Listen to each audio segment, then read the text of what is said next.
You finally did it. You walked away from the toxic relationship, from the draining friendship, from the job that was killing you. You left, and you thought you'd feel free, relieved, light. But instead, you feel guilty, crushingly, suffocatingly guilty, like you're the bad person, like you abandoned them, like maybe you should have stayed just a little longer, and it's eating you alive. Because here's what no one prepared you for. Walking away from what's hurting doesn't always feel like freedom. Sometimes it feels like betrayal, not of them, of yourself, of every rule you were taught about loyalty, love, and what makes you a good person. So you carry the guilt. You question your decision. You wonder if you made a mistake. Even though you know staying would have destroyed you, this is why you always feel guilty for walking away. Not because you did something wrong, but because you were taught that choosing yourself is the ultimate sin. Let me tell you something that will shift everything. The guilt you feel for walking away isn't yours. It was planted carefully, deliberately. From the very beginning, you were taught that loyalty means staying no matter what. That love means enduring. That being a good person means sacrificing yourself, always. You were taught that walking away makes you a quitter, a betrayer, someone who gives up when things get hard, selfish. And that teaching, it's kept you trapped your entire life, trapped in relationships that hurt you, trapped in situations that drain you, trapped in a cage you were convinced was love, but it wasn't love, it was control. Because here's what they don't tell you. Guilt is a weapon, a tool used to keep you compliant, to keep you giving, to keep you small, to keep you staying, even when staying is killing you. Think about it. Who benefits from your guilt? Not you. You're suffering. You're depleted. You're losing yourself. But them, they benefit. They get to keep taking. They get to keep using you. They get to keep you locked in place without ever having to change, because your guilt keeps you there. Your guilt makes you come back. Your guilt convinces you that their comfort is more important than your survival. And that's the trap. The belief that walking away, even from something toxic, makes you the villain. But it doesn't. Walking away makes you human. It makes you someone who values their own life, someone who refuses to drown just to keep someone else afloat. Yet the guilt tells you otherwise. It whispers, what if they can't survive without you? What if you're the only one who understands them? What if leaving makes everything worse? And you believe it because you've been conditioned to believe that your needs don't matter as much, that your pain isn't valid enough, that your boundaries are negotiable. But they're not. Your needs matter. Your pain is valid. Your boundaries are sacred. And you have every right to walk away from anything, from anyone, no matter who they are, no matter how long you've known them, no matter how much history you share. You have the right to leave, not because you're giving up, but because you're waking up to the fact that staying in something that hurts you isn't love. It's self-destruction. And the people who truly love you, they wouldn't want you to stay. They wouldn't want you to sacrifice yourself. They wouldn't guilt you for choosing your own well-being, because real love doesn't trap them. It frees. But toxic people, toxic situations, they thrive on your guilt. They weaponize. They use it to keep you locked in, even when you're screaming to get out. And the saddest part, you do it to yourself. They don't even have to be there anymore. The relationship could be over. The situation could be done, but the guilt remains, playing on a loop in your mind, convincing you that you're the bad person, that you abandoned them, that you should have tried harder, should have stayed longer, should have given more. But here's the truth you need to hear. You gave enough, more than enough, too much. You stayed longer than you should have. You tried harder than anyone would have. You gave until there was nothing left, and it still wasn't enough for them. It never would have been, because people who guilt you for leaving were never going to let you go willingly. They were always going to make you feel wrong, selfish, guilty, for finally choosing yourself. But that doesn't mean you are. That just means they're losing their control over you, and they'll do anything to get it back, including making you feel like walking away was the worst thing you ever did. But it wasn't. It was the bravest. And the guilt you feel, it's not proof that you were wrong. It's proof that you were taught to betray yourself for others. And now, it's time to unlearn that. Think about a tree. When a branch dies, turns brown, stops producing leaves, becomes a weight, the tree lets it go. It doesn't hold on out of loyalty. It doesn't feel guilty for releasing what's no longer alive. It just lets go. Because holding on to dead weight will kill the whole tree. Nature understands this instinctively. But we don't. We've been taught the opposite. We've been taught to hold on, to stay, to keep trying, even when it's killing us. We've been taught that letting go is failure, that walking away is weakness, that if we just loved harder, tried more, sacrificed deeper, things would change. But they don't. They never do, because you can't save something that doesn't want to be saved. You can't fix someone who refuses to do their own work. You can't breathe life into something that's already dead. And trying only exhausts you. It only destroys you. Yet the guilt keeps you trying. The guilt says, maybe if I'd been more patient, maybe if I'd loved them better, maybe if I'd just stayed a little longer, everything would have been different. But that's a lie. A comforting lie, but a lie nonetheless. Because the truth is harder. The truth is, some things are meant to end. Some relationships are meant to fall away. Some situations are meant to be walked away from. Not because you failed, but because they served their purpose, or because they became toxic, or because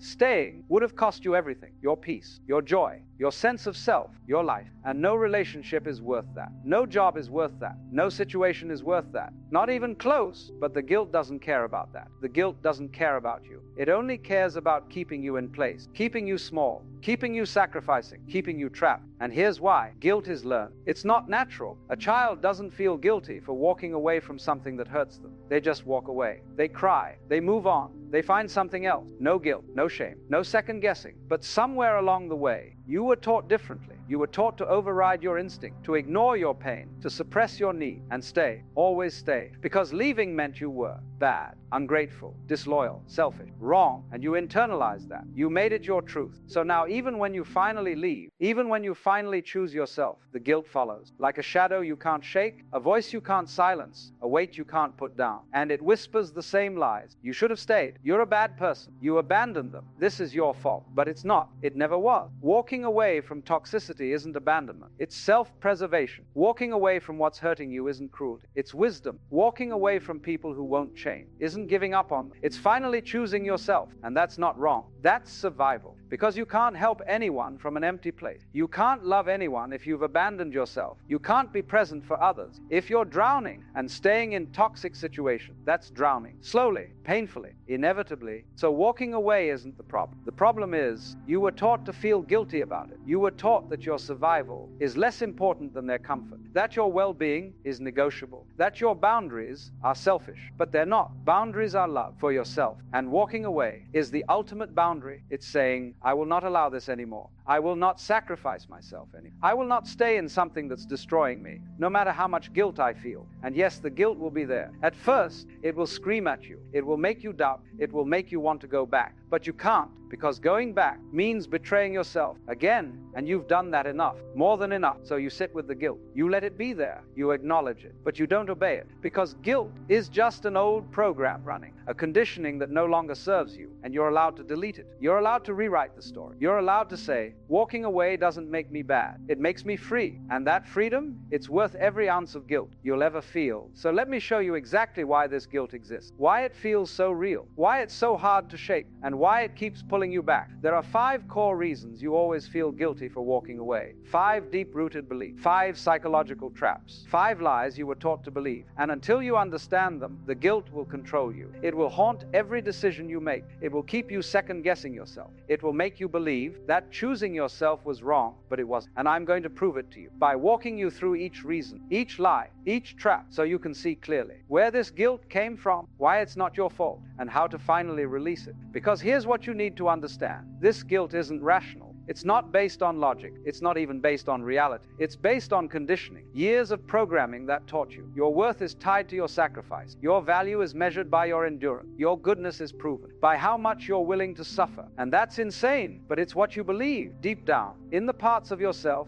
you don't even consciously access. You believe that walking away makes you bad, that protecting yourself is selfish, that choosing your own well-being is somehow wrong, but it's not. It never was. And these 5 reasons will show you why. They'll show you how the guilt was planted, how it was reinforced, how it became the lens through which you see every decision. And once you see it, you can't unsee it. Once you understand the mechanism, you can dismantle it. Once you recognize the lies, you can reject them. And that's freedom. Real freedom. Not the absence of guilt, but the refusal to let guilt control you, the ability to feel it and walk away anyway, the strength to hear the voice and not obey it, because guilt is just a feeling. It's not truth. It's not proof. It's not a moral compass. It's just old programming, old wounds, old beliefs that no longer serve you. And you're allowed to let them go. You're allowed to question them. You're allowed to say, this guilt doesn't mean I was wrong. It just means I was taught to betray myself. And that changes everything. Because once you understand that, the guilt loses its power. It's still there, but it's no longer the boss. You are. And you get to decide what you listen to, what you believe, what you honor, your guilt or your truth, your conditioning or your intuition, your fear of disappointing others or your commitment to yourself. That's the choice. And these 5 reasons will help you make it. They'll help you see that the guilt isn't proof you did something wrong. It's proof you were taught to put everyone else first, even at the cost of yourself. And now it's time to unlearn that, reason by reason, belief by belief, lie by lie, until the only voice you listen to is your own. The voice that says, I deserve to walk away. I deserve to protect myself.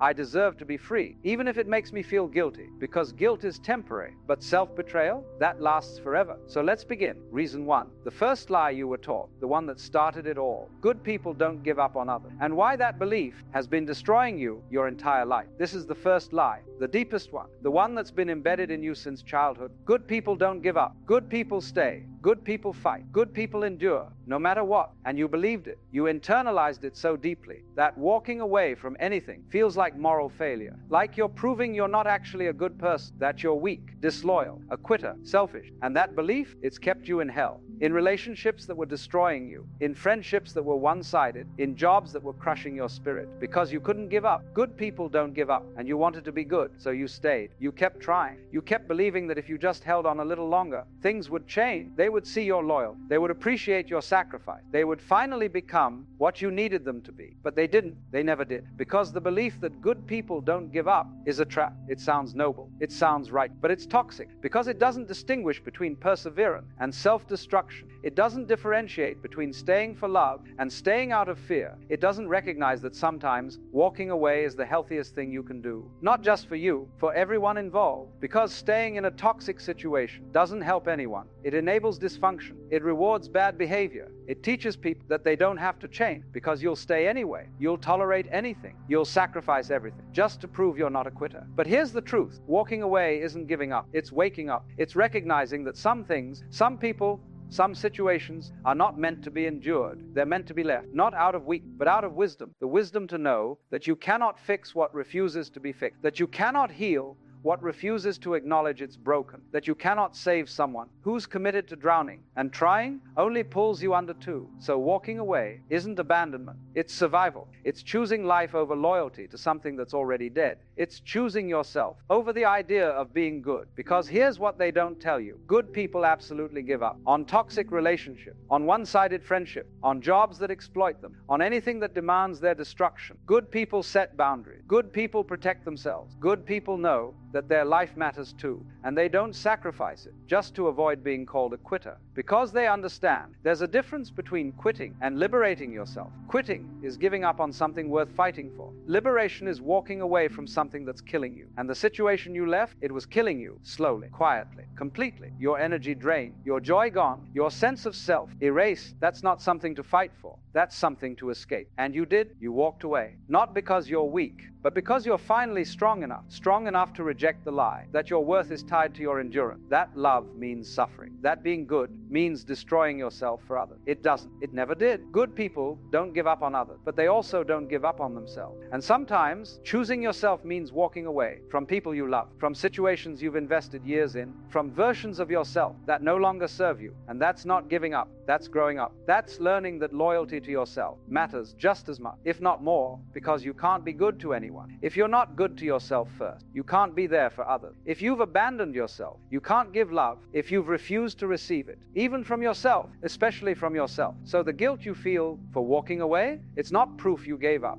It's proof you finally chose yourself. And that's not something to feel guilty about. That's something to celebrate, because choosing yourself after a lifetime of choosing others, that's courage, that's strength, that's freedom. And you deserve all three. Here's the second reason, the one that keeps you up at night. You feel responsible for their pain. You left, and now they're hurt, angry, devastated, broken, and you did that. At least that's what the guilt tells you, that their pain is your fault. That by walking away, you became the villain in their story, the one who abandoned them, the one who gave up, the one who destroyed them. And that weight, it's crushing, because you never wanted to hurt anyone. You just wanted to protect yourself. You just needed to breathe. You just had to leave. But now they're suffering, and every text, every message, every mutual friend reminds you of it. They're not doing well. They really miss you. They don't understand why you left. And the guilt multiplies, because maybe they're right. Maybe you should have stayed. Maybe you could have tried harder. Maybe their pain is proof you made a mistake. But here's what you need to hear. Their pain is not your responsibility. Read that again. Their pain is not your responsibility. Not because you don't care. Not because their feelings don't matter. But because their pain existed before you left. It was already there. You didn't create it. You were just managing it, absorbing it, carrying it for them until you couldn't anymore. And when you stopped, the pain became visible. Not because you caused it, but because you were no longer buffering it. You were no longer the shock absorber, the emotional caretaker, the one holding it all together. So when you left, they finally had to feel it. And they blamed you, because it's easier to blame you than to face themselves. It's easier to say,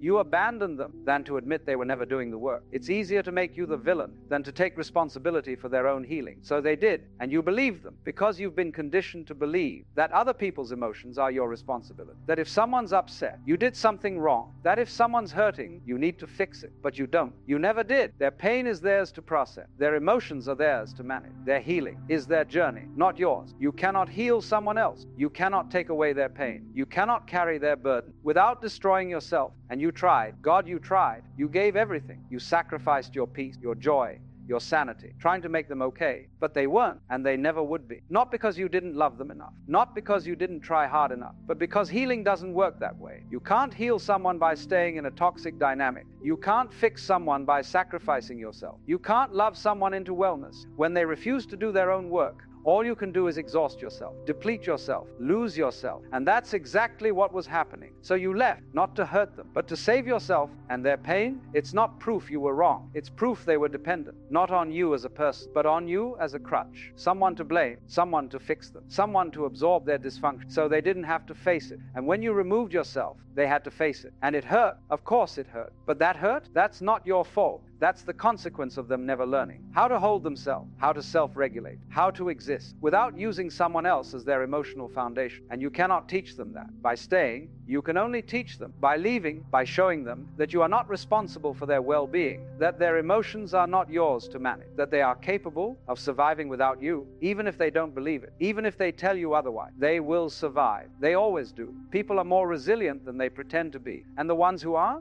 the ones who truly can't function without you, that's not love. That's codependence. And codependency isn't your responsibility either. It's a trap that keeps you locked in place, out of guilt, out of fear, out of obligation, but not out of love, because real love doesn't demand your destruction. Real love doesn't guilt you for leaving. Real love doesn't make you responsible for someone else's emotional survival. Real love says, I'm sad you're leaving, but I understand. I wish things were different, but I respect your choice. I'll miss you, but I want you to be free. That's love. Everything else is manipulation, dressed up as pain, disguised as heartbreak, weaponized as guilt, to keep you trapped, to keep you responsible, to keep you believing that their suffering is your fault, but it's not. It never was. You are not responsible for managing their emotion. You are not responsible for their healing. You are not responsible for keeping them whole. You're only responsible for yourself, your peace, your well-being, your life, and you chose it. Finally, and that's not something to feel guilty about. That's something to honor. Here's the third reason, the one buried deeper. You were taught that love means endurance. That real love doesn't walk away. That real love stays, no matter what, through the pain, through the chaos, through the abuse. Real love endures. That's what you learn from movies, from song, from story, from your family. You watched people stay in broken relationships and call it loyalty. You saw people sacrifice themselves and call it love. You witnessed endurance being praised as the highest virtue, and you internalized it. Love equals suffering. Love equals staying when it hurts. Love equals giving until there's nothing left. Love equals endurance. And if you walk away, then it wasn't real love. You weren't strong enough. You weren't committed enough. You failed. That's the belief, and it's destroying people because it confuses love with martyrdom. It mistakes suffering for devotion. It glorifies self-destruction and calls it romance, but it's not. It's trauma. Trauma masquerading as love. Dysfunction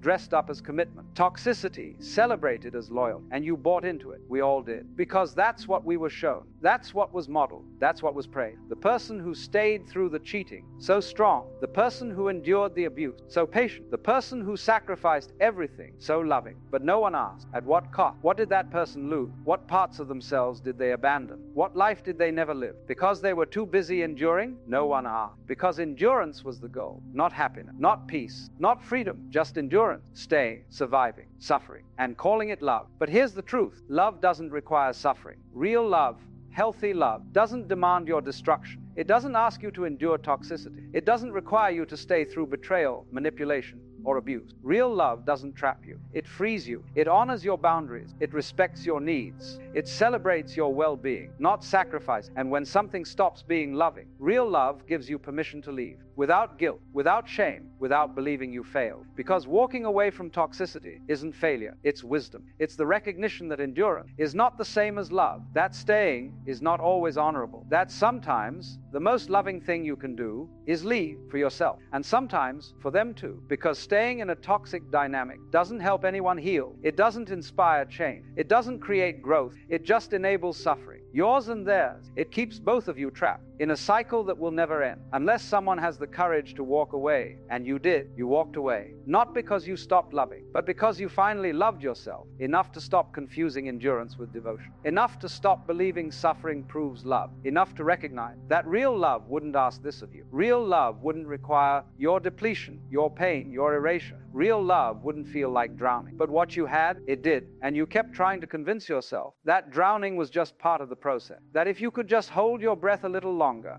everything would be okay. But it wouldn't. It was never going to be, because the relationship wasn't built on love. It was built on endurance, and endurance has a limit. You reached yours. And when you did, you made a choice, the hardest choice, to stop enduring, to stop suffering, to stop calling it love. And that choice, it saved your life, even if it feels like it destroyed theirs, even if they told you, if you really loved me, you'd stay. That's manipulation, not truth, because real love never says that. Real love says, if you need to go, I'll let you go. If this is hurting you, I want you to be free. Your well-being matters more than my comfort. That's love. Everything else is just endurance, and you're done enduring. You're done confusing pain with commitment. You're done believing that love requires your destruction, because it doesn't. It never did. And the guilt you feel for not staying, for not enduring, for not suffering more, is just the old belief system trying to pull you back, but you don't have to listen. You don't have to obey. You don't have to go back, because you finally understand love doesn't hurt like this. Love doesn't trap like this. Love doesn't destroy like this. And what you had wasn't love, it was endurance, and you're allowed to stop. Finally, completely, unapologetically,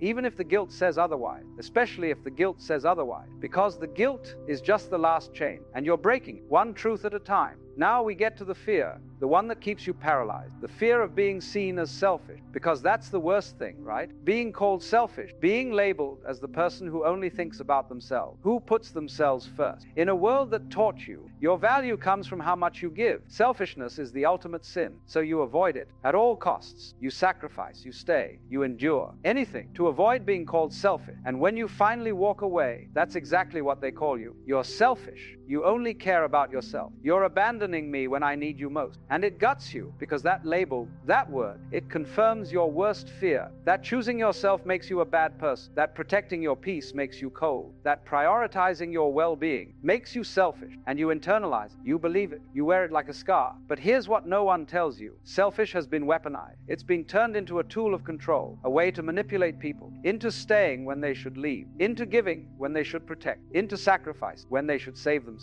Because calling someone selfish is the fastest way to make them comply, to make them doubt themselves, to make them abandon their need and return to the dysfunction. And it works. God, it works, because we've been conditioned to fear that label more than anything, more than our own suffering, more than our own depletion, more than our own destruction. So we stay, we give, we sacrifice just to prove we're not selfish. But here's the truth. Choosing yourself is not selfish. It's self-preservation. There's a difference. Selfishness is taking from others to benefit yourself. Self-preservation is protecting yourself from being taken from. Selfishness is demanding others sacrifice for you. Self-preservation is refusing to sacrifice yourself for people who don't value you. Selfishness is manipulating others for your gain. Self-preservation is walking away from people who manipulate you. See the difference? One takes, one protects. And what you did, you protected yourself. You didn't take from anyone. You didn't demand anything. You just stopped giving what was destroying you. And that's not selfish. That's healthy. That's what every mentally healthy person does. They protect their energy. They honor their boundaries. They refuse to stay in situations that deplete them. But you were taught that healthy boundaries are selfish. That self-care is indulgent. That prioritizing yourself makes you a bad person. And that's a lie, a devastating lie, because it keeps you trapped. It keeps you giving. It keeps you staying in situations that are killing you, all to avoid a label. A label they'll give you anyway. Because here's what you need to understand. People who call you selfish for leaving are the ones who benefited from your selflessness. Read that again. They're not upset because you're being selfish. They're upset because you stopped being selfless. They're not mad you're putting yourself first. They're mad you stopped putting them first. And there's a difference, a huge difference, because their accusation isn't about your character. It's about their loss. They lost access to you, to your energy, to your care, to your sacrifice, and they want it back. So they weaponize the word, the one they know will hurt you most, selfish. selfish, hoping it will break, hoping it will make you doubt, hoping it will send you running back, apologizing for daring to choose yourself. But you can't go back. You can't, because going back means believing the lie again, accepting that your needs don't matter, agreeing that choosing yourself is wrong, and it's not. It never was. You are allowed to choose yourself. You are allowed to protect your peace. You are allowed to walk away from anything that hurts you without being selfish, without being wrong, without being the villain. Because here's the final truth. The people who truly love you will never call you selfish for leaving. They'll be sad. They'll miss you, but they won't guilt you. They won't manipulate you. They won't weaponize your fear to keep you trapped, because they actually care about not just what you provide, but who you are. And they want you to be free, even if that means free from them. That's real love. Everything else is just control. Control disguised as concern. Manipulation disguised as need. Toxicity disguised as love.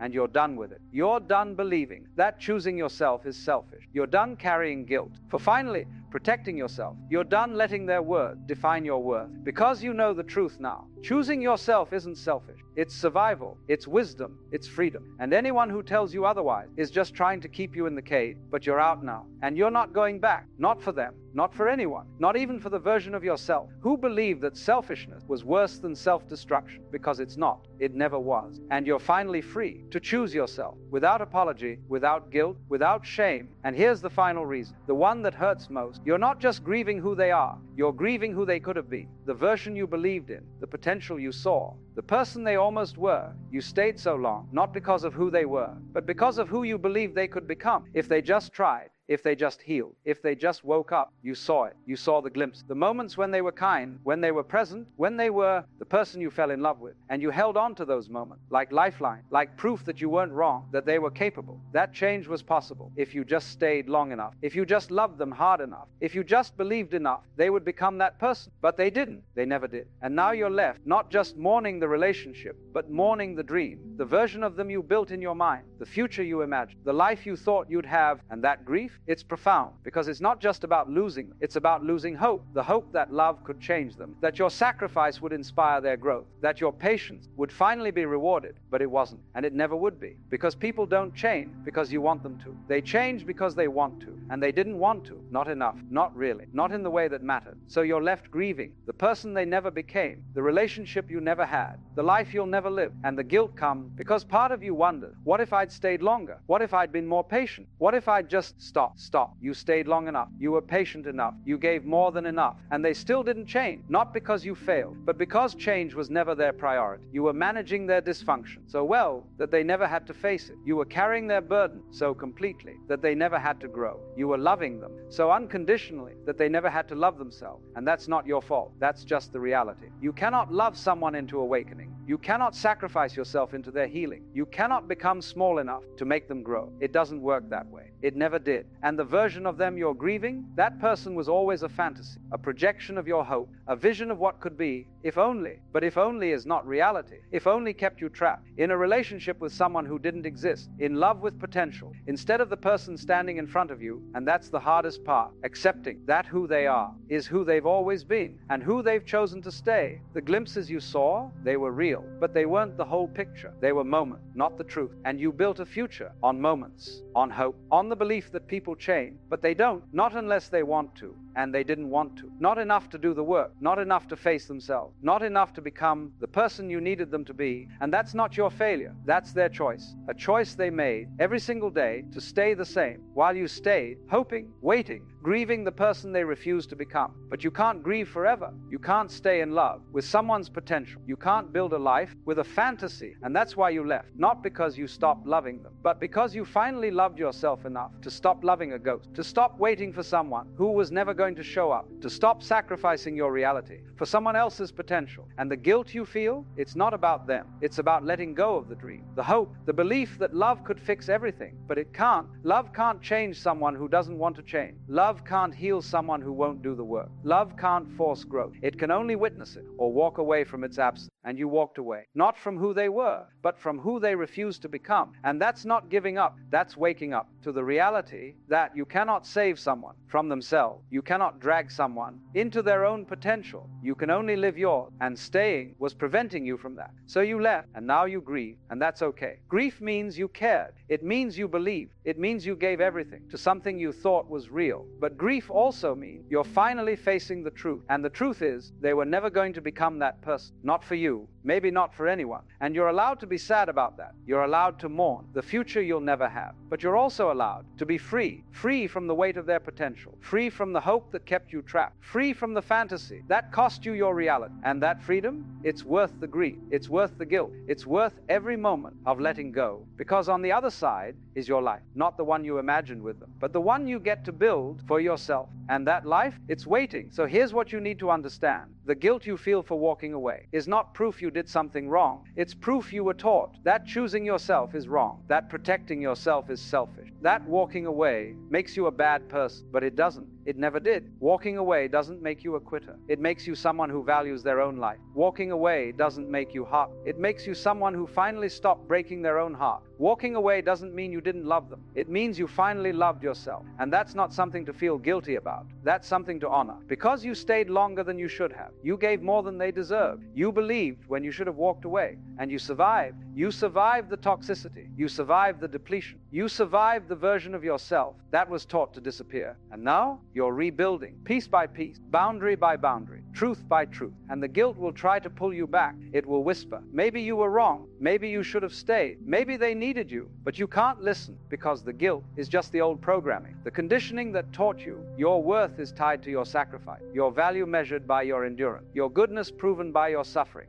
But it's not true. It never was. You are worthy just as you are, with boundaries, with needs, with limits, with the courage to walk away. And the people who truly love you, they'll understand. They won't guilt you. They won't manipulate. They won't call you selfish for finally choosing yourself, because real love doesn't trap. It frees. It honors your choice. It respects your boundary. It celebrates your freedom, even when it means freedom from them. That's love. Everything else is control. And you're done being controlled by guilt, by fear, by conditioning, by people who only loved you. When you were destroying yourself for them, you're done. And that's okay. More than okay, it's necessary. Because you can't build a new life while carrying the guilt of the old one. You can't step into your freedom while apologizing for claiming it. You can't become whole while still breaking yourself for people who are already gone. So let the guilt be there, but don't obey it. Feel it. Acknowledge it, but don't let it run your life, because guilt is temporary. But self-betrayal, that lasts forever. And you've betrayed yourself enough. You've stayed too long. You've given too much. You've sacrificed everything. And now it's time to choose differently, to choose yourself, to choose freedom, to choose life, your life, not the one they wanted you to live, not the one guilt tells you to return, but the one you're meant to live fully, authentically, unapologetically, free. And yes, walking away will always carry some guilt because you were taught to feel it, but that doesn't mean it's true. Guilt is just a feeling, not a fact. It's not proof. It's not reality. It's just an old belief system, and you're allowed to let it go.